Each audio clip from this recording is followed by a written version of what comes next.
Good morning my dear student. आज हम लोग मैन्युफैक्चरिंग प्रोसेस में लेक्चर सीरीज 23 को डिस्कस करेंगे।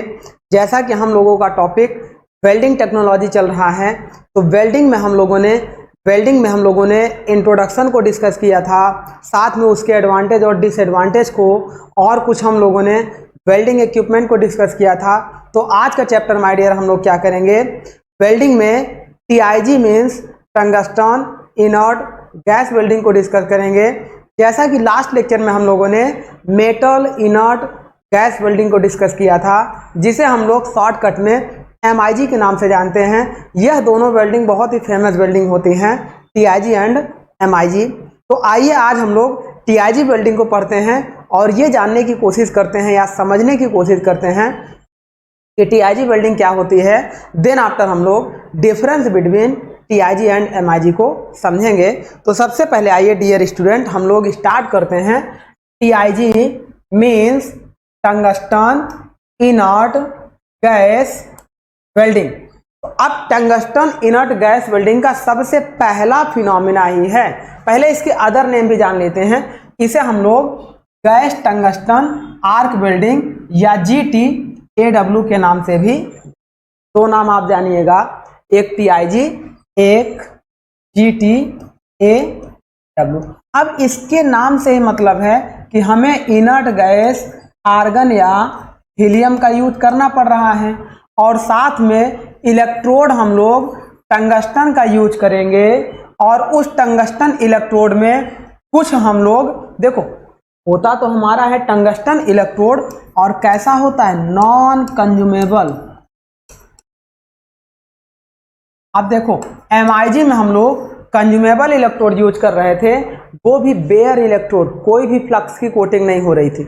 लेकिन यहाँ पे हम लोग consumable electrode non consumable electrode use करेंगे, और उसमें भी जो इलेक्ट्रोड का मटेरियल होगा, मतलब इलेक्ट्रोड मेल्ट नहीं होगा, एक ही इलेक्ट्रोड से हजारों पीस की वेल्डिंग कर देंगे। अब उस मटेरियल को हम लोग किसका बनाएंगे, टंगस्टन का बनाएंगे। लेकिन अगर प्योर टंगस्टन की बात करेंगे तो प्योर टंगस्टन की इलेक्ट्रिक कंडक्टिविटी थोड़ी सी कम होती है। तो उसकी कंडक्टिविटी बढ़ाने के लिए हम लोग 1 से 2% थोरियम ऑक्साइड मिला देते हैं, जिससे उस इलेक्ट्रोड की कंडक्टिविटी बढ़ जाती है। तो प्योर टंगस्टन के साथ थोरियम ऑक्साइड को मिक्स करते हैं। तो इसके नाम से ये सारी चीज़ें हमें इंड्यूस्ड हो रही हैं। अब इसमें सबसे पहले एक डायग्राम से आपको समझाने की कोशिश करते हैं कि यह पूरा प्रोसेस कैसे हो। सबसे पहले देखो, हमें किसी वर्कपीस को वेल्ड करना था। मान लो इस क्रॉस सेक्शन पे हमें वेल्डिंग करनी थी। यहाँ पे हम सबसे पहले क्या करेंगे माय डियर, देखो नॉन कंज्यूमेबल इलेक्ट्रोड है। तो अब देखो आपको दो तरीके का डायग्राम आपको इसमें दिखाते हैं। देखो एक डायग्राम आपको इस तरीके का दिखाते हैं। इस डायग्राम में ये जो हमारा है, एक हमारा क्या है, नोजल है। यहाँ पे हमने क्या यूज किया है, नोजल। अब इस नोजल के अंदर ये देखो माय डियर, हमने क्या लगा दिया, इलेक्ट्रोड लगा दिया। और किसका लगा दिया, इलेक्ट्रोड, ये हमने लगा दिया इलेक्ट्रोड आपका नॉन कंज्यूमेबल। देखो ये हमारा है electrode, non consumable tungsten electrode हमने लगा दिया। अब इलेक्ट्रोड और वर्कपीस के बीच में आपने देख रहे हैं कुछ हम लोग गैप रखते हैं। गैप कितना रखते हैं, अगर मीडियम लेंथ आर्क रखेंगे तो डायमीटर ऑफ इलेक्ट्रोड के बराबर। आर्क लेंथ बढ़ाना होगा तो हम लोग क्या करेंगे, आर्क लेंथ ग्रेटर करेंगे, घटाना होगा तो शॉर्टर कर देंगे। तो ये सारा अलग अलग फिनोमिना है। अब देखो इसी में हम लोग क्या करते हैं, इधर से एक ट्यूब इस तरीके से लगाते हैं, और इस ट्यूब में हम लोग क्या करते हैं, देखो एक ट्यूब से हम लोग शील्डिंग गैस को यूज करते हैं, और इधर से हम लोग क्या करते हैं, पावर को भी ले जाते हैं। इसी में से हम लोग शील्डिंग गैस, अब ये शील्डिंग गैस इधर हम लोग कहीं इस तरीके से एक कंटेनर हम लोग यूज करेंगे, और यहाँ पे शील्डिंग गैस आर्गन या हीलियम होगी, और इसे हम लोग यहाँ पर ले आकर इसके अंदर ट्रांसफर कर देंगे। और इधर से हम लोग कहीं पावर जनरेटर यूज करेंगे। उस पावर जनरेटर में एक पार्ट हम लोग क्या करेंगे, वर्कपीस को कनेक्ट कर देंगे, और एक पार्ट ले आएंगे इसके अंदर, और ये ऐसे इलेक्ट्रोड पर कनेक्ट कर देन आफ्टर जब हम लोग पावर स्विच को ऑन करेंगे तो वही सारा फिनोमेना होगा। ड्यू टू रेजिस्टेंस यहाँ पर आर्क जनरेट होगी, और वह आर्क इस वर्कपीस को मेल्ट करेगी। वर्कपीस को मेल्ट करेगी, इलेक्ट्रोड आपका मेल्ट नहीं होगा। अब अगर हमें डिपोजिशन रेट बढ़ाना हो, यहाँ पे पहले तो ये होगा कि ये हमारा वर्कपीस हो गया और ये वर्कपीस हो गया। अब दोनों को अगर ये इलेक्ट्रोड हमारा मेल्ट कर दे तो ये वर्कपीस मेल्ट होकर आपस में वेल्ड हो जाए। लेकिन अगर डिपोजिशन रेट बढ़ाना हो या प्लेट की थिकनेस ज़्यादा हो तो इस समय ज़्यादा मटेरियल हमें रिक्वायर्ड होगा यहाँ डिपॉजिट करने के लिए। तो बीच में एक फिलर रॉड इसके यहाँ पे ले आएंगे, यह भी ऐसे मेल्ट होकर इसके साथ डिपॉजिट होने लगेगा। तो इस फिलर मेटल को हम लोग उसी मटेरियल का रखते हैं जिस मेटल की वेल्डिंग करनी। अब आगे देखिएगा, देखो यहाँ पे हम लोग क्या कर रहे हैं, ये फिलर मेटल को यूज कर रहे हैं। फिलर मेटल यूज कर भी सकते हैं, नहीं भी यूज कर सकते। अब आगे देखो, यहाँ पे हमारी वही आर्क बनेगी, फिलर मेटल मेल्ट होगा, वर्कपीस मेल्ट होगा और इस डायरेक्शन में हम वेल्डिंग को कर रहे हैं। तो जैसे ही वेल्डिंग होती जाएगी ऊपर हमारी क्या है, वेल्ड बीड बनती चली जाएगी, ये हमारा वेल्डिंग होता चला जाएगा। इसी प्रोसेस को हम लोग बोलते हैं टीआईजी वेल्डिंग या टंगस्टन इनर्ट गैस वेल्डिंग। ये था हमारा वेल्डिंग डायरेक्शन। दूसरे डायग्राम से समझते हैं, सिमिलर वही चीज है। यहाँ पे हम लोग पावर सप्लाई दिए हुए हैं, आपको ये हम दूसरा 2D डायग्राम दिखाते हैं। इस पावर सप्लाई को हमने क्या किया है, यहाँ पे लाए और इस नोजल में लाए। नोजल से हमने इसको कर दिया, यहाँ नोजल पर हमने क्या किया, एक इलेक्ट्रोड यूज किया टंगस्टन का, साथ में एक पाइप हमने यूज किया। ये इनर्ट गैस की जो पाइप है ये इस तरीके से आई और यहाँ पे एक सिलेंडर से हमने इनर्ट गैस यूज। अब इनर्ट गैस आपकी क्या करेगी, यहाँ पर एक सील्डिंग बनाएगी, इस तरीके से एटमॉस्फेरिक इफेक्ट से प्रोटेक्ट करने के लिए एक सील्डिंग कवर बना। तो चलिए, यही बेसिक प्रोसेस हमारा था टंगस्टन इनर्ट गैस वेल्डिंग में। पहला क्वेश्चन इसमें माय डियर जो पूछता है कि वर्कपीस और इलेक्ट्रोड को किससे कनेक्ट करते हैं, तो वर्कपीस को हमेशा पॉजिटिव टर्मिनल से कर देते हैं और इलेक्ट्रोड को नेगेटिव।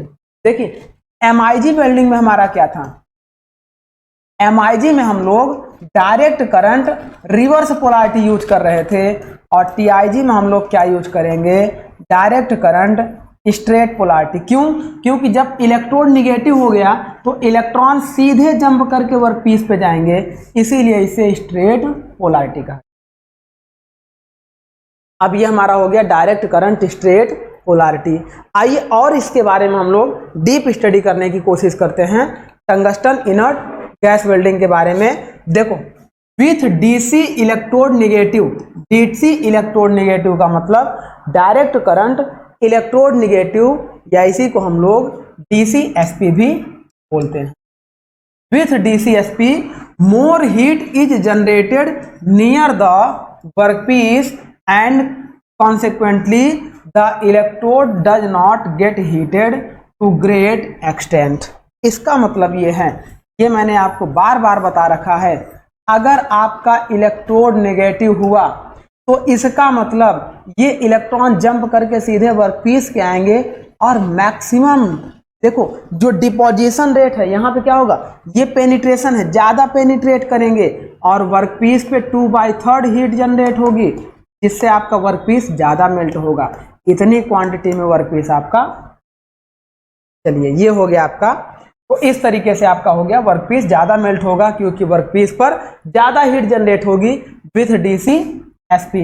नेक्स्ट देखिए, बट व्हेन डीसीईपी इलेक्ट्रोड अगर हम पॉजिटिव यूज कर लें, अगर इसे पॉजिटिव यूज कर लें तो यहाँ पे क्या होगा, मैक्सिमम हीट इलेक्ट्रोड की तरफ शिफ्ट हो जाएगी, इलेक्ट्रोड पे 2/3 हो जाएगी और वर्कपीस पे 1/3 हो जाएगी। उस समय डिपोजिशन रेट कम हो जाएगा। तो आगे क्या होगा, जब डीसीएसईपी हम लोग यूज करेंगे, डायरेक्ट करंट इलेक्ट्रोड पॉजिटिव, या इसी को डीसीआरपी बोलते हैं, डायरेक्ट करंट रिवर्स पोलैरिटी। तो अब यहाँ पे क्या होगा, a large amount of heat is liberated at the electrode itself. Itself का मतलब इलेक्ट्रोड पे 2/3 हीट जनरेट होगी, 1/3 वर्कपीस पे हो जाएगी, thereby limiting the maximum current that can be carried by an electrode। तो ये तो हमने आपको बता ही दिया था। Then after DCEP direct current electrode positive is sometime utilized to break down the oxide on the surface of metal such as aluminium. अगर aluminium की वेल्डिंग करनी हो तो उस समय हम लोग क्या यूज कर लेंगे, direct current reverse polarity use कर लेंगे। ये मैंने पहले भी बता रखा है, जिससे क्या होगा कि उस एल्यूमिनियम के ऊपर सरफेस पर वेल्डिंग होने के बाद जो ऑक्साइड की लेयर बनने लगती हैं उन्हें उससे प्रोटेक्ट कर। तो ये इसका कुछ बेसिक इंपॉर्टेंट पॉइंट हो गया। आगे देखो, इस वेल्डिंग को सबसे पहले first New York welding is developed by Linde company. Linde company ने सबसे पहले इस वेल्डिंग को डेवलप्ड किया था, या कह सकते हैं कि जो लिंडे कंपनी है उसने सबसे पहले आर्क वेल्डिंग को ही डेवलप्ड किया था, इसीलिए इसे हम लोग लिंडे वेल्डिंग के नाम से भी जानते हैं। आगे देखिएगा, helium is hotter than pure argon. ये तो हमने आपको बताया था जब हम लोग इनर्ट गैस वाले टॉपिक में पढ़ रहे थे, लेकिन हीलियम थोड़ी सी कॉस्टली गैस है, बट इसमें क्या होता है, मोर हॉटर मतलब ज़्यादा हीट एब्जॉर्ब करने की कैपेसिटी होती है, जिससे वर्कपीस में डीप पेनिट्रेशन और हाई स्पीड आसानी से प्रोवाइड कर लिया जाता है। तो अब मैक्सिमम हम लोग इसमें किसका यूज करेंगे इनर्ट गैस के रूप में, हीलियम का यूज करेंगे। AC only in some case, मतलब देखो हम लोग क्या करते हैं, एसी या डीसी दोनों यूज करेंगे, बट हमारा क्या होगा, मैक्सिमम हम लोग देखो डीसी को तो यूज करेंगे ही करेंगे, और जब भी डीसी यूज करेंगे वो हमेशा डीसी स्ट्रेट पोलैरिटी यूज करेंगे, क्योंकि हम चाहेंगे कि इलेक्ट्रोड पर कम हीट जनरेट हो, वर्कपीस पर ज़्यादा हो। इलेक्ट्रोड पे कम होगी तो इलेक्ट्रोड हमारा लॉन्ग टाइम तक मेंटेन रहेगा, उसकी लाइफ ज़्यादा रहेगी, ये हमारा होता है। नेक्स्ट आप देखो, non consumable electrode tungsten are used. उसके साथ में हम लोग 1 से 2% बताए थे आपको किसका यूज करते हैं, देखो 1 से 2% थोरियम ऑक्साइड का यूज करते हैं। ये हमारा हो गया non consumable electrode are used, but for stabilising arc thorium and zirconium added in tungsten. Arc को स्टेबलाइज करने के लिए, साथ में करंट इंटेंसिटी को बढ़ाने के लिए थोरियम एंड जर्कोनियम को उस इलेक्ट्रोड में मिक्स कर देते हैं, पहले से ही बनाते समय ही, उस समय नहीं जब वेल्डिंग कर रहे होंगे, इलेक्ट्रोड को मैन्युफैक्चर करते समय ही हम लोग उसमें इन सब चीजों को ऐड कर देते हैं। More suitable for aluminium and magnesium and it's alloy. यह वेल्डिंग सबसे ज्यादा मैग्नीशियम, देखो aluminium magnesium comma it's alloy. Alloy का मतलब हम क्या करते हैं, इसमें कुछ मैग्नीशियम, अभी ये प्योर मैग्नीशियम है तो ये हमारा नॉन फेरस मेटल कहलाए। जैसे इसमें हम लोग कुछ जैसे टाइटेनियम, निकिल, क्रोमियम, कोबाल्ट, इन सब चीज़ों को मिलाएंगे तो ये हो जाएगा alloy of non ferrous metal. तो हम क्या करेंगे, एल्यूमिनियम, मैग्नीशियम और उसके एलॉय की वेल्डिंग के लिए सबसे फेमस वेल्डिंग टीआईजी का यूज करें, बिकॉज ऑफ, क्योंकि aluminium has poor weld ability and aluminium has high thermal conductivity and react with oxygen. देखिए एल्यूमिनियम को अगर हम लोग एल्यूमिनियम को एटमॉस्फेरिक कंटेंट में ले आएंगे तो ऑक्सीजन के साथ रिएक्ट करके ये बनाता है Al2O3। तो इस तरीके से इसको हम लोग बैलेंस कर लेंगे, Al2O3 यहाँ पे हम लोग 3 कर देंगे, यहाँ पे 2 कर देंगे, यहाँ पे क्या कर देंगे 2Al2O3 बनाएगा। इस तरीके से ये हमारा क्या होता है, एल्यूमिनियम के ऑक्साइड बनाने लगता है, जो हमारे लिए हार्मफुल है। तो हम इससे प्रोटेक्ट करने के लिए टीआईजी वेल्डिंग का यूज करते हैं। साथ में एल्यूमिनियम एक सॉफ्ट मटेरियल है, सॉफ्ट मटेरियल है और इसकी मेल्टिंग टेम्परेचर कम होता है, तो हाई हीट पर यह मेल्ट कर जाएगा। इन सारे डिसएडवांटेज की वजह से एल्यूमिनियम को हम लोग टीआईजी वेल्डिंग से वेल्ड करते हैं। आगे बात करते हैं, more suitable for similar and dissimilar metal. Similar और डिसिमिलर मेटल का मतलब यह हुआ माय डियर कि जैसे मान लो ये मेटल आपका एल्यूमिनियम हो और ये आपका कॉपर का हो, अब इन दोनों को वेल्डिंग करनी हो, या इसे एल्यूमिनियम मान लो, इसे मैग्नीशियम मान लो, तो ये आपका कहलाएगा डिसिमिलर मेटल, डिसिमिलर मेटल। तो डिसिमिलर मेटल के लिए भी आसानी से इस वेल्डिंग टेक्निक का यूज करते हैं। देन आफ्टर अब आगे बढ़ते हैं, now in this time used for welding of stainless steel, nickel, brass alloy, carbon steel and low carbon steel. Present time में इन सभी मटेरियलों पर भी इस वेल्डिंग को परफॉर्म किया जा रहा है, लेकिन मैक्सिमम हमेशा याद रखना TIG for aluminium and magnesium and it's alloy के लिए सबसे ज़्यादा प्रेफरेबल अगर कोई वेल्डिंग है तो TIG है। वो अलग बात है कि करंट टाइम में स्टेनलेस स्टील के लिए, निकिल के लिए, ब्रास एंड उसके एलॉय के लिए, carbon steel and alloy steel के लिए यूज की जाए। अब एक चीज़ और देखो, TIG welding are more stronger and more ductile and more corrosive resistance. सबसे ज़्यादा वेल्डिंग आपकी देखो, कोरोसिव रेजिस्टेंस का मतलब एटमॉस्फेयर से रिएक्ट करके वह कोरोजन स्टार्ट करना शुरू कर दे, तो TIG में ऐसा नहीं है। Next, use for thin section. पतली प्लेटों की अगर वेल्डिंग करनी है तो ऐसे डायग्राम में देखो, यहाँ पे पतली प्लेटों की वेल्डिंग करनी है, तो क्योंकि इलेक्ट्रोड हमारा क्या है, नॉन कंज्यूमेबल है। अब इस इलेक्ट्रोड के डायमीटर को कंट्रोल कर देंगे तो आर्क लेंथ कंट्रोल्ड हो जाएगी। आर्क लेंथ कंट्रोल हो जाएगी, उसको और ज़्यादा कंट्रोल करने के लिए DC पावर यूज कर लेंगे। आर्क लेंथ के इफेक्ट को और घटाने के लिए रिवर्स पोलैरिटी यूज कर लेंगे, जिससे इस वर्कपीस पर कम से कम हीट जनरेट हो। तो मतलब पतले शीट को आसानी से वेल्ड करेंगे। अगर ज़्यादा हीट जनरेट होती तो यह हमारा मेल्ट। तो थिन सेक्शन वर्कपीस के लिए इसका हम लोग यूज करते हैं। आगे बात करते हैं, for magnesium workpiece DC reverse polarity are use. Question आपका पूछा गया है।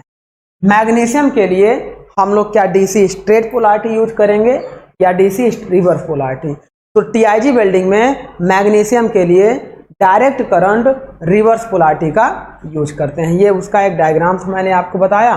डिफेक्ट एंड एडवांटेज की बात कर लीजिए कि TIG में देखो क्या क्या डिफेक्ट हो सकते हैं। इन सारे डिफेक्ट्स को हम लोग लास्ट में डिस्कस करेंगे कि हमारा मतलब ब्लो होल्स क्या होता है, स्लैग इंक्लूजन क्या होते हैं, अंडर कट डिफेक्ट्स क्या होते हैं, मिश्रण क्या होते हैं, सारी चीज़ों को। मिश्रण तो कास्टिंग का एक डिफेक्ट है ना। तो इन सारे हीट अफेक्टेड क्रैक्स क्या होते हैं, सभी को डिस्कस। बट अभी आप यहाँ पे केवल ये देखिए कि TIG में क्या क्या डिफेक्ट आ सकते हैं। पहला अंडर कट आ सकता है। दूसरा दूसरा क्या है, टंगस्टन इंक्लूजन, पोरोसिटी आ सकता है। फिर cracks and heat affected cracks हो, ये केवल हमें याद रखना। एडवांटेज क्या क्या हो सकते हैं? एडवांटेज तो पहले हमने आपको बताया कि वेल्डिंग क्वालिटी इंप्रूव होगी, है ना, और साथ में non ferrous metal thin section sheet को आसानी से वेल्ड कर सकते हैं। तो ये हमारा क्या है, better quality almost all material and all alloy weld made with और विदाउट फिलर मटेरियल। ये मैंने आपको बताया था कि वेल्डिंग स्पीड को बढ़ाने के लिए, यहाँ पे देखो, वेल्डिंग स्पीड को बढ़ाने के लिए फिलर मटेरियल का यूज कर सकते हैं, लेकिन ऐसा नहीं है कि विदाउट फिलर मटेरियल यह वेल्डिंग नहीं होगी। पतली प्लेटों की वेल्डिंग करनी थी तो ये मैंने बताया था, थिन सेक्शन अगर इतना ही होगा तो यह मेटल आपस में मेल्ट होकर वेल्ड हो जाता था, लेकिन थिक सेक्शन है तो वहां फिलर मटेरियल की required.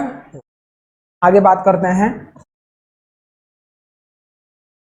Without filler material are controlled welding done in all position. इस वेल्डिंग को भी हम लोग किसी पोजीशन पे बना सकते हैं, जैसे horizontal position, vertical position, flat position and overhead position. Next आप देखिए, ये इसका क्या था, डिसएडवांटेज क्या क्या है। तो पहला डिसएडवांटेज ये है कि लोअर डिपोजिशन रेट होगा।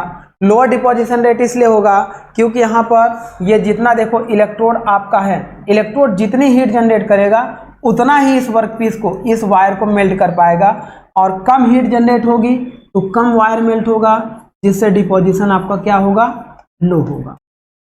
तो इस तरीके से ये हो गया आपका thick plate, erratic arc, excessive electrode consumption, difficult arc. देखो अगर हम बात करेंगे थिक प्लेट के लिए तो वहां पे हमें क्या है, अब ये मत समझो आप कि यहाँ पे हमने एक्सेसिव इलेक्ट्रोड कंजप्शन लिखा है तो इलेक्ट्रोड मेल्ट होगा, नॉन कंज्यूमेबल इलेक्ट्रोड ही यूज होगा। साथ में यहाँ पे देखो डिफिकल्टी आर के लिए क्या होगा, starting common not suitable for heavy metal. सबसे ज़्यादा आर्क को हमें स्टेबलाइज करना टफ होगा। इसमें आर्क को स्टेबलाइज करना इसलिए टफ होगा क्योंकि ये इलेक्ट्रोड मेल्ट नहीं होगा और इसमें किसी चीज़ की कोटिंग नहीं की जाएगी, तो ज़्यादा प्रॉब्लम हमें होगी आर्क को स्टेबलाइज करने की। और अच्छा, एक और प्रॉब्लम देखो, अभी ये तो हो गया हमारा, चलो एक और प्रॉब्लम आप देखो कि जब वेल्डिंग कर रहे होंगे मैक्सिमम प्लेटों की, क्वेश्चन पूछा गया है, मैक्सिमम प्लेटों की वेल्डिंग कर रहे होंगे तो उस समय क्या ये इलेक्ट्रोड हीट नहीं होगा? बिल्कुल हीट होगा। इलेक्ट्रोड आपका हीट होगा तो ज़्यादा देर तक हीट होगा, यह इलेक्ट्रोड मेल्ट भी हो सकता है। उस मेल्टिंग और हीटिंग को रोकने के लिए हम लोग चाहते हैं कि इलेक्ट्रोड कम मेल्ट हो।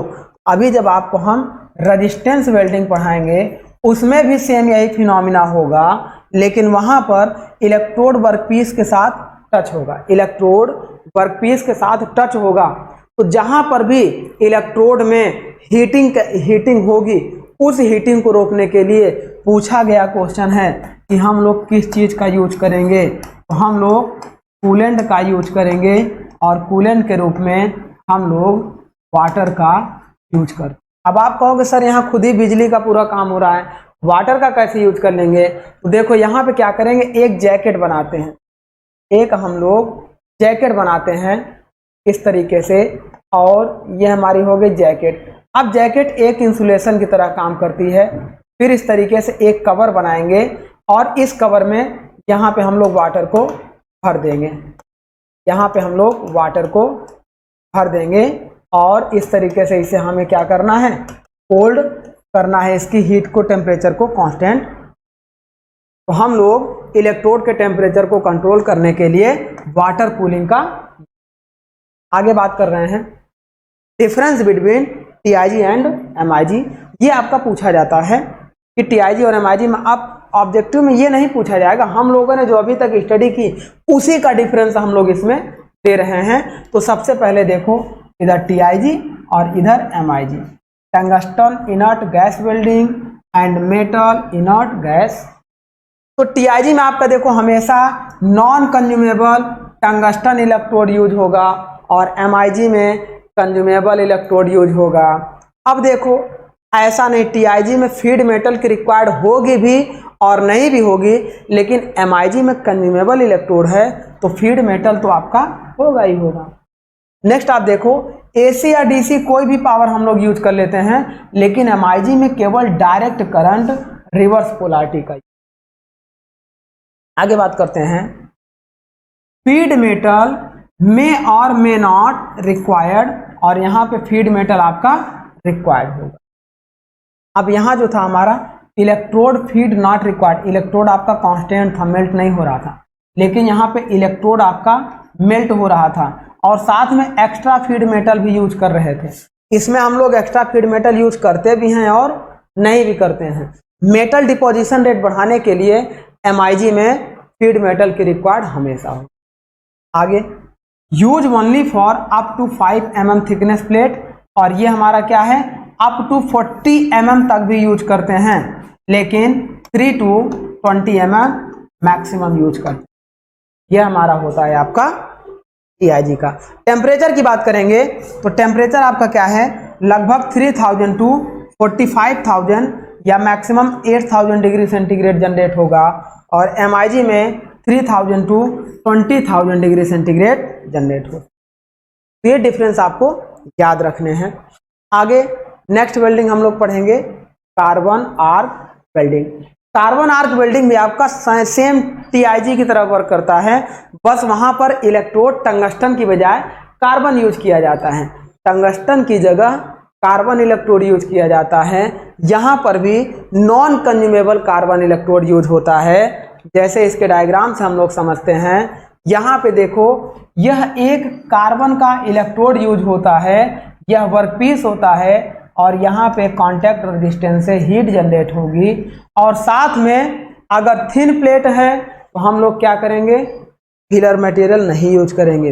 लेकिन प्लेट की थिकनेस ज़्यादा मोटी है तो यहाँ पर भी एक एक्स्ट्रा फिलर रॉड का यूज करते हैं।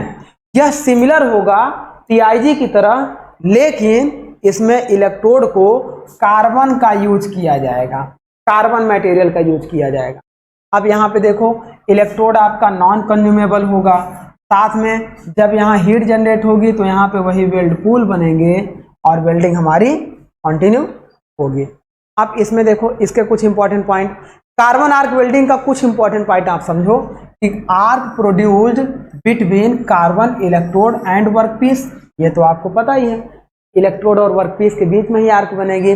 नेक्स्ट पॉइंट आपका क्या है, शील्डिंग इज नॉट रिक्वायर्ड, बहुत बेटर या प्रोटेक्टिव वेल्डिंग यह नहीं होगी, यह लाइट वर्क के लिए यूज की जाएगी, क्योंकि हैवी वर्क के लिए जब आप करेंगे तो शील्डिंग की रिक्वायर्ड होगी, प्रोटेक्शन की जरूरत होगी। तो ये हमारा हो गया।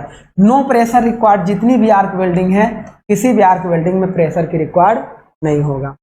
विथ और विदाउट फिलर मटेरियल, अगर पतली सीट है तो विदाउट फिलर मटेरियल यूज करेंगे, सीट की थिकनेस 3 mm से ज़्यादा है तो फिलर मटेरियल यूज करेंगे।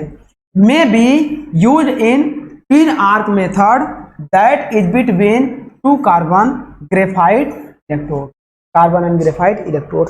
इसका मतलब क्या है, जैसे देखो अभी तक हम लोग मान लो ये वेल्डिंग था, अब अगर इसको वेल्ड करना है इस सेक्शन को, तो यहाँ पे हम लोग क्या कर रहे थे माय डियर, एक इलेक्ट्रोड यूज कर रहे और इसे हम लोग कनेक्ट कर दे रहे थे पावर AC ऑब्लिक DC से, और इसे हम लोग वर्कपीस से कनेक्ट कर दे। मान लो इसे नेगेटिव टर्मिनल दे दिया और इसे पॉजिटिव टर्मिनल दे दिया। अब यहाँ पे अगर वेल्डिंग स्पीड बढ़ानी है तो हम लोग क्या करते हैं, एक इलेक्ट्रोड और ऐसे हम लोग यहाँ पे यूज कर लेते हैं, इस तरीके से और इलेक्ट्रोड यूज कर लेते हैं और इन दोनों को एक प्लेट से कनेक्ट कर देते हैं, एक प्लेट से इस तरीके से कनेक्ट कर देते हैं। अब यह क्या होगा, यहाँ पे इसे कंट्रोल्ड करेगा, दोनों एक साथ मिलकर यहाँ पे इस तरीके से आर्क को बनाएंगे। तो अब यह क्या होगा, वेल्डिंग स्पीड और बढ़ जाएगी। तो इसी तरीके से जब दो इलेक्ट्रोड एक साथ यूज किए जाएं तो इसे हम लोग बोलते हैं twin carbon electrode welding, twin carbon electrode welding, electrode welding. तो ये हमारा हो गया ट्विन कार्बन, इसीलिए हमने कहा may be use in twin arc method. आगे बात करते हैं, इलेक्ट्रोड आपका कार्बन का भी हो सकता है, ग्रेफाइट का भी हो सकता है। ये दोनों क्या होते हैं, ज्यादा हीट कैरिंग, मतलब हीट करें, ज्यादा इलेक्ट्रिक कैरिंग कैपेसिटी रखते हैं, इलेक्ट्रिक कंडक्टिव अधिक होते हैं, बेटर इलेक्ट्रिक कंडक्टिव होते हैं। आगे देखो कार्बन आर्क वेल्डिंग का ही देखो, on consumable electrode use in arc welding, arc made of high melting point, comma temperature, comma material, even then length of electrode goes on decreasing with passing of time. अगर electrode को हम melt करना चाहें तो इस तरीके का phenomena हमें देखने को मिल सकता है, लेकिन मैक्सिमम के केस में नॉन कंज्यूमेबल इलेक्ट्रोड यूज करेंगे। जब भी आपसे पूछा जाए कार्बन आर्क वेल्डिंग, हमेशा याद रखना ये नाम आपको जहां पे मिले आंसर आप देना नॉन कंज्यूमेबल इलेक्ट्रोड, कभी भी कंज्यूमेबल इलेक्ट्रोड का आंसर मत दीजिएगा। अब देखो electrode is made of carbon, non consumable, ये बार बार हम ध्यान दे रहे हैं। फिलर मटेरियल आपका जो बेस मेटल होगा उसी की तरह। अब देखो पावर आपकी क्या है, या तो DC यूज की जाएगी या तो AC, लेकिन आप जानते हैं कि अगर DC यूज करेंगे तो कांस्टेंट करंट मिलेगी, तो वेल्डिंग स्पीड ज़्यादा होगी, फिलर डिपोजिशन रेट ज़्यादा होगा। तो इसीलिए हम लोग क्या करते हैं, DC को प्रेफर कर देते हैं, मैक्सिमम के केस में DC यूज करते हैं। Dia of electrode depend upon the thickness of base metal, ये तो हमने आपको बहुत बार बताया है। इस बेस मेटल की थिकनेस अगर T है, इसके अकॉर्डिंग इस इलेक्ट्रोड का डाया हम लोग, अगर ये नॉन कंज्यूमेबल है तो नॉन कंज्यूमेबल है तो इलेक्ट्रोड का डायमीटर इस प्लेट की थिकनेस पर डिपेंड करता है। Then electrode 3000 degree centigrade temperature होगा और वर्कपीस पर लगभग 4000 डिग्री सेंटीग्रेड टेम्परेचर होगा।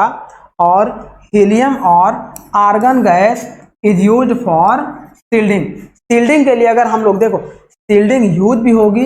यह सबसे ज्यादा विदाउट शील्डिंग यूज की जाती है। इस वेल्डिंग को हम लोग इसमें क्या करते हैं, विदाउट शील्डिंग वेल्डिंग को करते हैं। लेकिन अगर शील्डिंग हम लोग करें तो हीलियम या आर्गन गैस की, ये हमारा अपवाद के रूप में होगा, असर्शन के, प्रोटेक्शन के। आगे बात करते हैं हम लोग next welding my dear, submerged arc welding. इसे हम लोग निमज्जित आर्क वेल्डिंग के नाम से हिंदी में जानते हैं। डूबी हुई आर्क वेल्डिंग, इसे हम लोग शॉर्टकट SAW हम लोग जहां SMAW लिख रहे थे वो हमारा हो जाएगा शील्डेड मेटल आर्क वेल्डिंग। तब मर्ज्ड आर्क वेल्डिंग के लिए SAW आप समझिएगा, SMAW मत समझिएगा। अगर प्रीवियस हमने कहीं बता भी रखा होगा तो वहां पे आप केवल SAW समझिएगा। SMAW आपका किसके लिए होगा, शील्डेड मेटल आर्क वेल्डिंग। अब यहां पे क्या होगा, इसके नाम से ही समझ में आ रहा है कि सबमर्ज्ड आर्क वेल्डिंग, मतलब यह जो आर्क जनरेट होगी माय डियर, वह कैसी होगी, डूबी रहेगी। अब किस में डूबी रहेगी, वह हमारी ग्रैनुलर्स फ्लक्स में डूबी रहती है, जिससे आर्क अंदर बहुत स्टेबल रहती है और डूबी होने के कारण अंदर बहुत ज़्यादा हीट जनरेट होती है, जिससे मैक्सिमम क्वांटिटी में फिलर मटेरियल को मेल्ट करके डिपॉजिट करती है, जिससे इस वेल्डिंग को हम लोग सबसे ज़्यादा फिलर डिपोजिशन रेट वेल्डिंग के नाम से। कैसे होगा इस प्रोसेस को देखिएगा, एक डायग्राम से समझ। सबसे पहले तो हम लोग क्या करते हैं डियर, एक लेते हैं पावर सप्लाई, एक हम लोग लेते हैं पावर सप्लाई। इस तरीके से देखो, अब ये जो हमने पावर सप्लाई लिया, AC/DC कोई भी पावर सप्लाई हम लोग ले लेते हैं। अब यहाँ पे देखो जो हमने पावर सप्लाई लिया, तो पावर सप्लाई से हम इसको ले जाते हैं और इसे कनेक्ट कर देते हैं। एक हमारे पास होता है डियर सर्वो कंट्रोल्ड यूनिट। अभी आपको बता रहे हैं कि इस यूनिट का क्या फंक्शन होता है। सर्वो कंट्रोल्ड यूनिट समझिएगा, अभी बता रहे हैं। देखो, इस सर्वो कंट्रोल्ड यूनिट को हम लोग एक इस तरीके से होल्डर से कनेक्ट कर देते हैं और इस होल्डर में एक इलेक्ट्रोड लगा देते हैं। अब आप देखना, इस इलेक्ट्रोड को लगा दिया और इसी होल्डर में हम लोगों ने क्या किया, साइड से एक ट्यूब को भी लगा दिया और इस ट्यूब को हमने ले आकर यहाँ पे कनेक्ट कर दिया। यहाँ पे हम लोगों ने कनेक्ट कर दिया एक सिलेंडर से, इस सिलेंडर में आर्गन या हीलियम गैस। अब यहाँ इस सिलेंडर से गैस आएगी और इस नोजल के थ्रू आगे जाएगी और यहाँ पे एक प्रोटेक्टिव एटमॉस्फेयर बनाएगी। तो ये तो आपको समझ में आ गया। अब देखो, इस इलेक्ट्रोड और वर्कपीस के गैप को लगातार कांस्टेंट मेंटेन रखने के लिए ये हमारा सर्वो कंट्रोल्ड यूनिट रिस्पॉन्सिबल होता है। साथ में इस इलेक्ट्रोड को अगर राइट साइड में वेल्डिंग करनी है तो एक कांस्टेंट स्पीड से आगे बढ़ाने के लिए, या लेफ्ट साइड में जा रहे हैं तो लेफ्ट साइड में कांस्टेंट स्पीड से आगे बढ़ाने के लिए जो रिस्पॉन्सिबल होगा वह होता है सर्वो कंट्रोल्ड यूनिट। इस सर्वो कंट्रोल यूनिट को हम लोग अभी देखिएगा, आप जब प्लाज्मा आर्क वेल्डिंग करेंगे वहां पर भी आपको बताएंगे। चलो पहले यहाँ पे देख लो, ये हो गया हमारा सर्वो कंट्रोल यूनिट, नोजल हो गया, इससे हमारा कनेक्ट हो गया इलेक्ट्रोड। अब देखो होता क्या है यहाँ पे। सबसे पहले तो देखो, एक और चैम्बर हम लोग यूज करते हैं। ये चैम्बर जो हम लोग माय डियर यूज करते हैं, इस चैम्बर में हम लोग ग्रैनुलर्स फ्लक्स पहले से भर कर रखते हैं। इस चैम्बर में हम लोग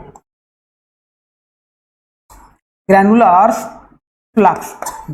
फ्लक्स आपका क्या होता है, यह इस तरीके से ग्रैनुलर ग्रेन के फॉर्म में एक पाउडर होते हैं। पूरी तरीके से पाउडर नहीं होते हैं लेकिन ग्रेन्स होते हैं। इन ग्रेन्स को हम लोग क्या करते हैं, इसमें भर देते हैं। उसका मेटल क्या होता है, सेम हम लोग बेस मेटल जिसकी वेल्डिंग करना है उसी के तरीके से इसको हम लोग सेम, यह क्या होता है एज ए बेस मेटल का ही बना होता है, रवेदार होता है, जिसे रवेदार या दानेदार हम लोग कह सकते हैं, इसीलिए उसे ग्रैनुलर फ्लक्स बोलते हैं। अब इसे भर दिया, यहाँ पे एक डिवाइस लगाते हैं। अब आप उसे चाहे पंप समझो चाहे कुछ भी समझो, अब यह डिवाइस इस ग्रेनुलर फ्लक्स को ऊपर की तरफ सक करके इस ट्यूब के माध्यम से यहाँ पर एक नोजल की तरह ऐसी डिवाइस होगी और यह ले आएगा इस वर्कपीस पर गिराना शुरू करेगा। इस वर्कपीस पर गिराना शुरू करेगा तो यह ग्रेनुलर्स देखो आपने छोटे छोटे फॉर्म में कलेक्ट होना शुरू हो गया। इस वर्कपीस पर एक ढेर लग जाता है, इस तरीके से एक ढेर लग जाता है सैलो टाइप का। अब ऐसा ढेर लग जाता है कि वह हमारा इलेक्ट्रोड को भी ढक लेगा और जहां वेल्डिंग करनी थी उसको भी ढक लेगा। ढकने के बाद अब जैसे ही माय डियर हम लोगों ने क्या किया, पावर सप्लाई को ऑन किया। पावर सप्लाई को ऑन किया तो यहां से क्या होगा, ये हमारा इलेक्ट्रोड नेगेटिव टर्मिनल हमने दे दिया और वर्कपीस को पॉजिटिव टर्मिनल दे दिया। पावर सप्लाई ऑन करने पर इलेक्ट्रॉन इलेक्ट्रोड से वर्कपीस की तरफ जंप करेंगे, बीच में कांटेक्ट रेजिस्टेंस मिलेगा जिससे यहां पर आर्क जनरेट होगी। वह आर्क क्या करेगी, वह आर्क इतनी ज्यादा हीट जनरेट होगा कि वह इसको क्या करेगा, इन ग्रेनुलर फ्लक्स को मेल्ट करना शुरू करेगा। अब नीचे जितना आर्क के कांटेक्ट में जितने ग्रेनुलर फ्लक्स हैं वो सारे मेल्ट होकर इस वेल्डिंग सेक्शन में डिपॉजिट होने लगेंगे। वेल्डिंग सेक्शन में डिपॉजिट होने लगेंगे और इस तरीके से हम इसको क्या करेंगे, घुमाते रहेंगे और धीरे धीरे यह पूरी वेल्डिंग कंप्लीट। अब आपके दिमाग में ये आएगा कि सर ऐसा फिनोमेना हमने क्यों लगाया, हम चाहते तो इस आर्क को बिना डूबे, देखो ये ग्रेनुलर्स के अंदर आर्क डूबी हुई है इसीलिए इसे बोलते हैं सबमर्ज्ड आर्क वेल्ड। अब आपने कहा सर इसे हम विदाउट इसके भी तो कर सकते थे, लेकिन जब आर्क आपकी बाहर रहती तो एटमॉस्फेरिक इफेक्ट की वजह से हाई एनर्जी या हाई हीट एनर्जी वहां पे डेवलप नहीं कर पाती, कुछ न कुछ हीट आपकी लॉस हो जाती एटमॉस्फेयर। तो इसीलिए मैक्सिमम हीट जनरेट करने के लिए आर्क को हमने डिप करा दिया ग्रेनुलर्स फ्लक्स में। अब होगा क्या, ग्रेनुलर फ्लक्स में डिप हो गई तो सारे ग्रेनुलर्स क्या मेल्ट होकर इस पे डिपॉजिट होंगे, नहीं।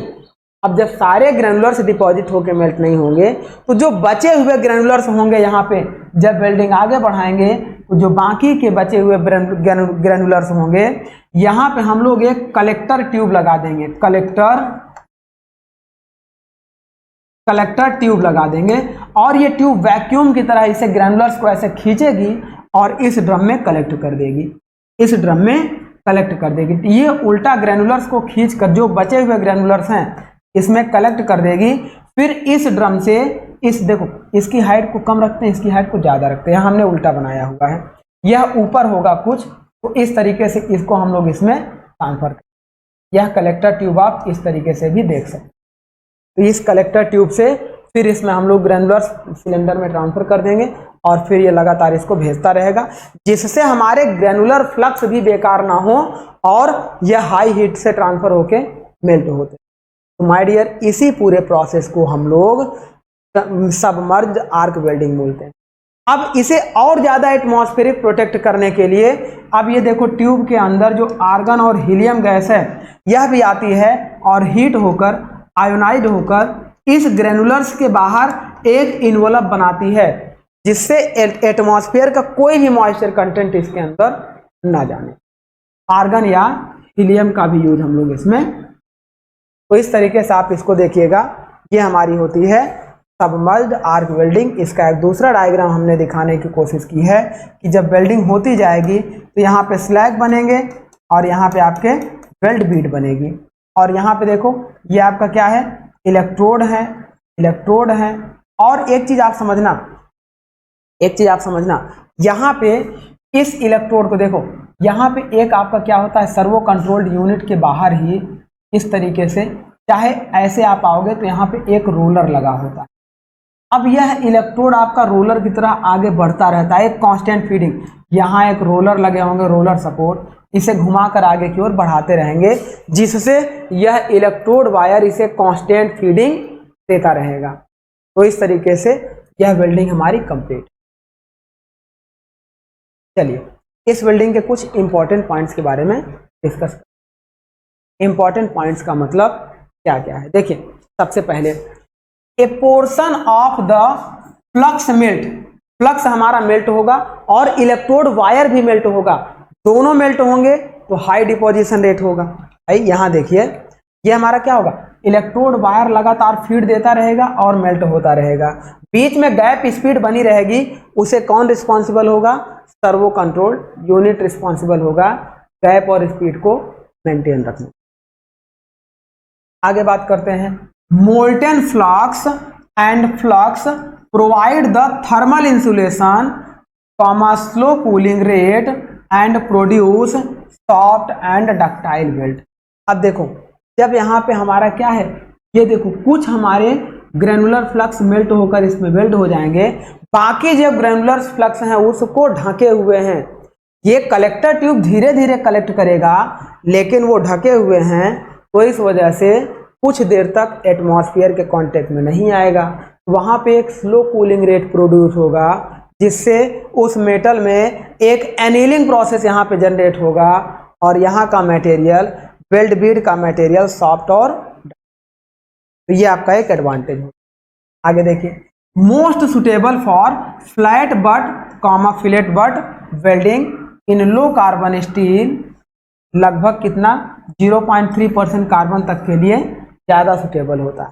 इसको हम लोग सबसे ज़्यादा लो कार्बन स्टील में यूज करते हैं, लो कार्बन स्टील के मेटल के लिए यूज करते हैं।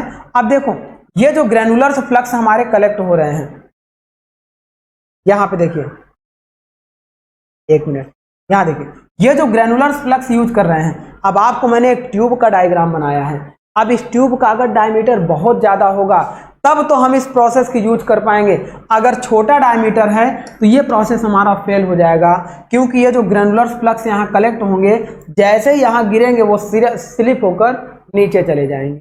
इसीलिए इस वेल्डिंग का उपयोग केवल और केवल फ्लैट सरफेस के लिए यूज किया जाता है।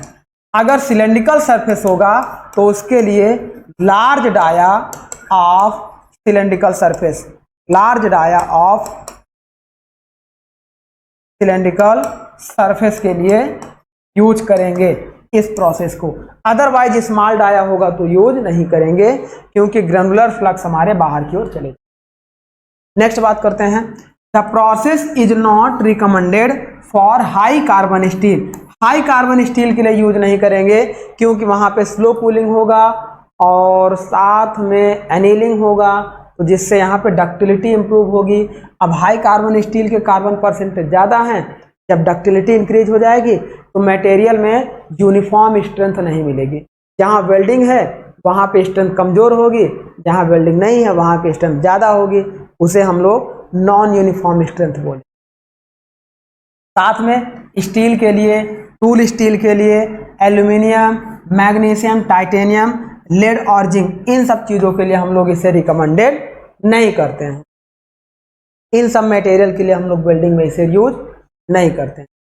आगे देखो, in submerged arc welding high welding speed and high diffusion rate are produce. भाई सीधी सी बात है, आर्क डूबी हुई है, एटमॉस्फेरिक प्रोटेक्ट भी है, तो इस तरह से मैक्सिमम टेम्परेचर जनरेट होगा जिससे मोर क्वांटिटी में यहाँ डिपोजिशन रेट होगा, तो वेल्डिंग स्पीड भी ज़्यादा होगी, डिपोजिशन रेट भी ज़्यादा होगा और फ्यूजन भी ज़्यादा होगा, तो ये हमारा इसका एडवांटेज है। अप टू 40 mm सबसे मैक्सिमम अगर किसी वेल्डिंग का यूज करते हैं मोटी प्लेटों को जोड़ने के लिए, तो सब मर्ज्ड आर्क वेल्डिंग में लगभग 75 mm तक थिकनेस की प्लेटों को हम लोग यूज कर सकते हैं but joint in single pass, एक ही पास में। बट ज्वाइंट आपका क्या होता है, देखो आपका एक लैप ज्वाइंट होता है, lap joint, butt joint, corner joint, T joint, edge joint, है ना, इन सारे चीज़ों को आपको पता होना चाहिए। लैप ज्वाइंट क्या होता है, एक प्लेट को दूसरी के ऊपर लैप करा देते हैं इस तरीके से, तो इस तरीके के ज्वाइंट को लैप ज्वाइंट बोलते हैं। एक प्लेट को बगल में रखते हैं, दोनों प्लेटों को बीच में एक दूसरी प्लेट या दोनों साइड या एक साइड यूज करते हैं, तो इसे हम लोग बोलते हैं single cover plate butt joint या double cover plate butt joint. Butt joint में हम लोग अगर कवर प्लेट नहीं लगा रहे हैं, वेल्डिंग यूज कर रहे हैं, तो वेल्डिंग में ये हो गया, ये हो गया, यहाँ पे वेल्ड कर देंगे, ये रिवेट के लिए बट ज्वाइंट हो जाएगा, ये वेल्डिंग के लिए बट ज्वाइंट हो जाएगा, और यहाँ पे वेल्डिंग कर देंगे तो ये हमारी हो जाएगी लैप ज्वाइंट हो जाएगा। नेक्स्ट आप देख लीजिए कॉर्नर ज्वाइंट, एज ज्वाइंट, इस तरीके से आपका मेटल आपका होगा, यहाँ पे हम लोग अगर आप ऐसे देखेंगे, इस तरीके से वेल्डिंग करेंगे, यहाँ पे कॉर्नर ज्वाइंट हो जाएगा, ये एक अलग प्लेट होगी, ये एक अलग प्लेट होगी। एज ज्वाइंट भी आप लोग देख लीजिए, इस तरीके से वेल्डिंग होगा। अब यहाँ पे एक मेटल यहाँ पे था, एक मेटल यहाँ पे था, अब इसको हम लोग जब वेल्ड करेंगे तो इसके साथ इस कॉर्नर को यूज करेंगे, ये हमारा हो जाएगा एज ज्वाइंट। नहीं समझ में आया? देखिए एज ज्वाइंट का मतलब ये इस तरीके से एज बनेगी।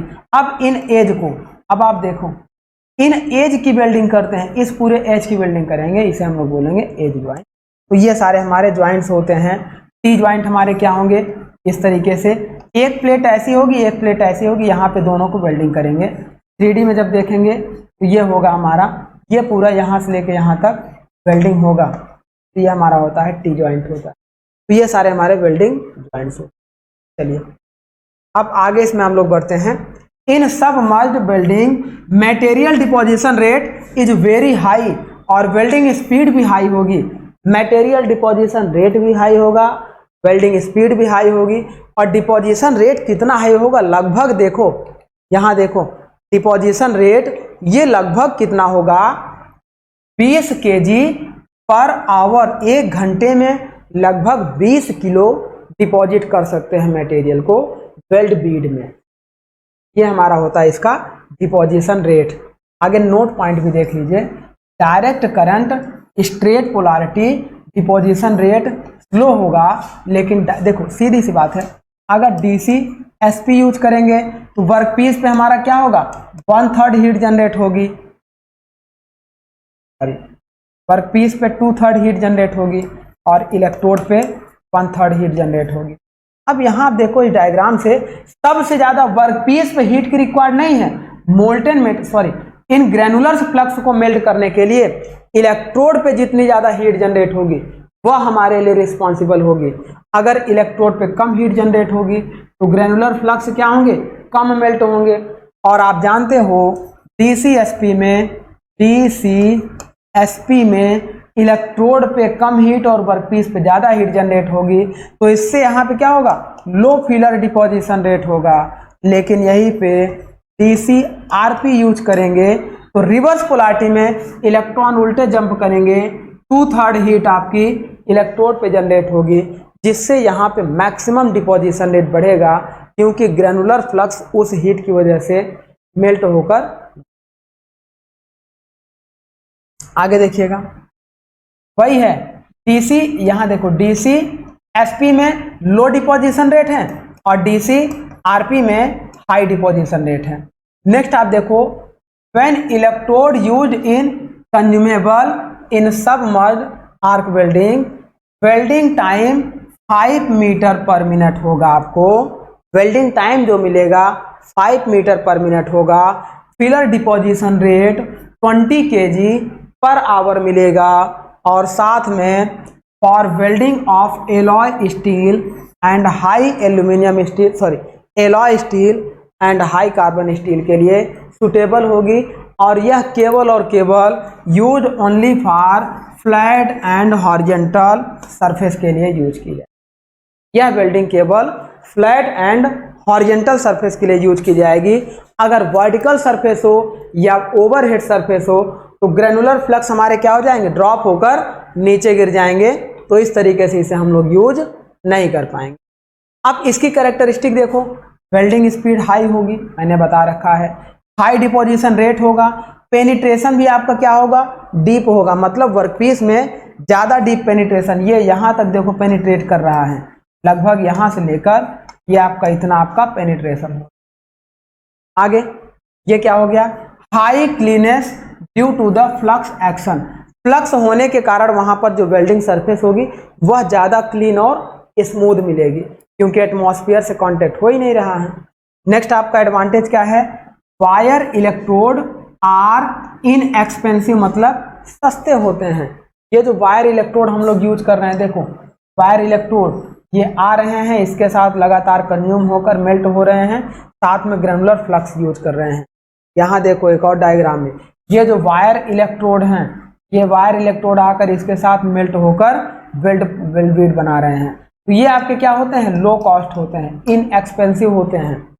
नेक्स्ट आपकी बात कर रहे हैं अगला एडवांटेज, नो वेल्ड स्पेल्टर। स्पेल्टर कहाँ बनेगा, स्पेल्टर या स्पेल्टर तभी बनेगा जब हमारा आर्क बाहर होगी, यहाँ तो आर्क डूबी हुई है तो उसकी प्रॉब्लम आपकी रिड्यूस हो जाएगी।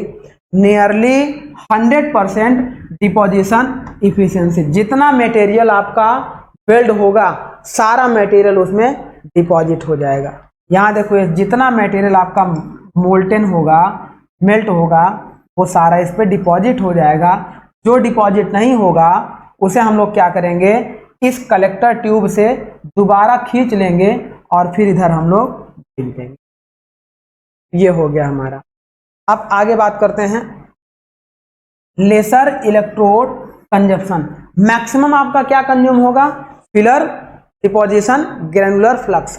एक क्वेश्चन आपसे पूछा जाता है, in submerged arc welding used of flux, option देगा ग्रेनुलर फ्लक्स देगा, पूल ऑफ मोल्टेन मेटल देगा, बोथ देगा या नन ऑफ दीज देगा। देखो एक क्वेश्चन ऐसा पूछा गया है, in submerged arc welding submerged arc welding flux are used. Option A देगा कोटेड। क्या कोटेड फ्लक्स यूज करते हैं, नहीं यूज करते हैं। ऑप्शन बी आपका देगा पूल ऑफ मोल्टेन मेटल। यह pool of molten metal my dear हमारा किस में यूज होता था, हम लोग मैनुअल मेटल आर्क वेल्डिंग जब लोग करते थे या SMAW shielded metal arc welding करते थे तो वहां पूल ऑफ मोल्टेन मेटल बनता था, यहाँ पे नहीं बनेगा। सी आपका दे देगा granulars flux as a granulars flux, और डी आपका दे देगा ए एंड सी। आंसर आपका क्या होगा, ग्रेनुलर्स फ्लक्स। तो इस तरीके से ये इसका आंसर। लिमिटेशन आपकी क्या क्या है, एक्सटेंसिव फ्लक्स हैंडलिंग। फ्लक्स को हैंडल करना थोड़ा सा कठिन काम है भाई। एक तरफ फ्लक्स को हमें क्या कर रहे हैं, देखो यहाँ से फ्लक्स को हम इस कंटेनर में रखकर एक पंप द्वारा इसे आगे भेज भी रहे हैं और इसे कलेक्टर ट्यूब से सक भी कर रहे हैं, तो यहाँ पे पावर भी हमारी सोर्स कंज्यूम हो रही है और साथ में एक मतलब फ्लोर एरिया भी ज़्यादा कवर कर रहा है। तो इसीलिए यह सेटअप हमारा क्या होता है, एक्सपेंसिव होता है फॉर हैंडल ऑफ आर्क। अब देखो नेक्स्ट आपका क्या होता है, contamination of flux by moisture and large grain size structure are produce from a chemical control important. अब ये फ्लक्स हमारे मेल्ट होंगे तो मेल्ट होकर इलेक्ट्रोड के साथ रिएक्ट कर सकते हैं, वर्कपीस के साथ रिएक्ट कर सकते हैं, आर्गन या हीलियम गैस के साथ रिएक्ट कर सकते हैं। इन सब रिएक्शन को रोकने के लिए हमें केमिकल स्टेबिलिटी की भी रिक्वायर्ड पड़ेगी। साथ में देखो लार्ज ग्रेन साइज स्ट्रक्चर भी हमारे मिलने लगते हैं भाई। बड़े बड़े फ्लक्स हमारे मेल्ट होंगे, ग्रेनुलर फ्लक्स हैं, पाउडर फॉर्म में तो है नहीं। अब वो फ्लक्स हमारे मेल्ट होंगे तो मेल्ट होने के साथ वो अपने ग्रेन साइज को बड़े बड़े रूप में रखेंगे, वहाँ पर लार्ज ग्रेन साइज भी हमें मिल जाता है। तो इस तरीके से हम क्या करते हैं, इस वेल्डिंग को देखते हैं। तो ये हमारी क्या होती है, इस वेल्डिंग को हम लोग यहीं पर कंप्लीट करेंगे जो हमारी थी सबमर्ज्ड आर्क वेल्डिंग। अब हम लोग नेक्स्ट क्लास में माय डियर क्या करेंगे, नेक्स्ट क्लास में एटॉमिक हाइड्रोजन वेल्डिंग को पढ़ेंगे और इससे रिलेटेड अदर वेल्डिंग को भी पढ़ेंगे। आज की क्लास में माय डियर हम लोगों ने पढ़ा टंगस्टन इनर्ट गैस वेल्डिंग हमारी क्या होती है, साथ में TIG और MIG से हम लोगों ने डिफरेंस पढ़ा और हम लोगों ने most important welding submerged arc welding भी पढ़ा और कार्बन आर्क वेल्डिंग भी पढ़ा। इसके एडवांटेज, डिसएडवांटेज और एप्लीकेशन भी पढ़ा। अब नेक्स्ट वेल्डिंग में हम लोग और पढ़ेंगे। तो आज का लेक्चर माय डियर हम लोग यहीं पे स्टॉप करते हैं। Thank you my dear.